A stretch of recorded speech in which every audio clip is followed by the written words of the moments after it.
As we saw in the last module, we use pipes for transforming bound properties before displaying them in a view. There are built-in pipes that transform a single value or an iterable list of data. We covered these in the last module. In this module, we want to build our own custom pipe. The code required to build a custom pipe may look somewhat familiar at this point. It uses patterns similar to other code we've created in this course. Here is the class. We implement a pipe transform interface, which has one method, transform. We write code in the transform method to transform a value and return it. The first parameter of the transform method is the value we are transforming. In this example, we transform an array of products into a filtered array of products. Notice that we are using the iProduct interface to strongly type the array that's passed in.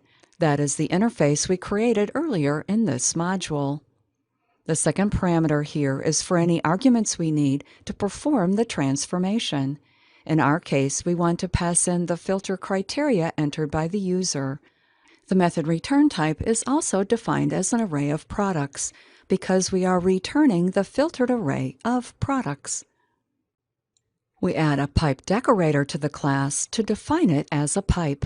Similar to the other decorators we've used, this is a function, so we add parentheses. We pass an object to the function specifying the name of the pipe. This is the name for the pipe used in the template, as we'll see shortly. And of course, we have our imports to import what we need. Notice how similar this looks to the components we've created in this course? Angular provides a very consistent coding experience. To use a custom pipe in a template, simply add a pipe and the pipe name. Include any arguments required by the transformation separated by colons. But of course, that is not enough. We also need to tell Angular where to find this pipe. So in the templates component, we add a pipes property and define an array of all of the pipes used by the template. Notice how similar this is to the directives property that defines the list of directives used by the template. And the last step? Yep, we need to import the pipe. Now let's build our custom pipe and filter our list of products. Since our custom pipe is currently designed to only filter products, we'll add it to the products folder. We'll create a new file and call it product-filter.pipe.ts, following our naming conventions. We'll start by writing the code for the class. Export so we can import this pipe where we need it, class, and the class name. We'll call it product-filter-pipe. We want to implement the pipe transform interface, so we add that here. The syntax error is because we don't have the import statement, so let's add that next. We still have a syntax error because when we implement the pipe transform interface, we are required to implement every property and method defined in that interface. For the pipe transform interface, there is only one method, transform. Notice right away that we have yet another syntax error. We are defining the value parameter to be an array of iProduct, but we have not yet imported that interface. So let's do that now. And we can add a return statement to get rid of this last syntax error. Next, we need to decorate the class with a pipe decorator. Here we specify the pipe's name, and we'll add pipe to our import statement. Now it's time to implement the transform method. I'll paste the code so that we can talk through it.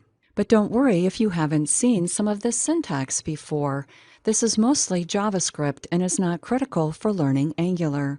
But what does this code do? Our goal is to transform the passed-in list of products to a filtered list based on a user-entered filter string. That filter string is passed into this method in the args array.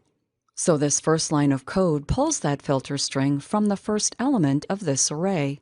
We again use a JavaScript conditional operator to handle the possibility that there is no value in the first element. We then convert the filter string to lowercase. Why convert it to lowercase? So we can compare apples to apples when we filter the product list. We want a case-insensitive comparison. Then we return the filtered list of products. Let's break this down. This code also uses the JavaScript conditional operator. If our filter variable has a true value, meaning that it is defined and not null, then we filter the list.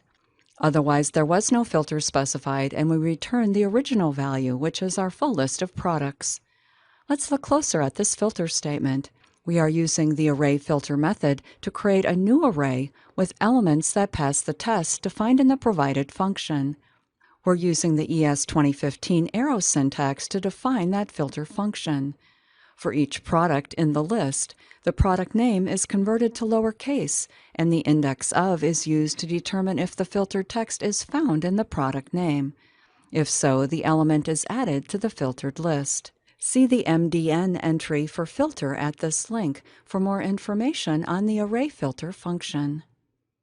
Now we are ready to use our pipe in the product list component. We'll filter the list of products here. In our ng-for clause, we'll add the pipe character and the name of our pipe, product filter. Be sure to insert it within the quotes. We also need to pass in our pipe argument. In this example, we pass in the list filter property. That property contains the value the user entered in the filter by input box. Now that we've used this pipe in the component's template, we need to tell the component where to find this pipe. We do that by adding a pipe's property to the component directive metadata. And we import the product filter pipe. Are we ready to see the result? Our default filter is cart, so now we only see the garden cart. Change the filter, and we see different entries. It's working. Not too shabby. Not too shabby at all. So to create a custom pipe, we built a class, implemented the pipe transform interface, and decorated the class with the pipe decorator. To use the pipe in a template, we specify a pipe character, the pipe name, and any pipe arguments. In the template's component, we define the list of pipes as part of the component decorator. Let's finish up this module with some checklists we can use as we work more with components.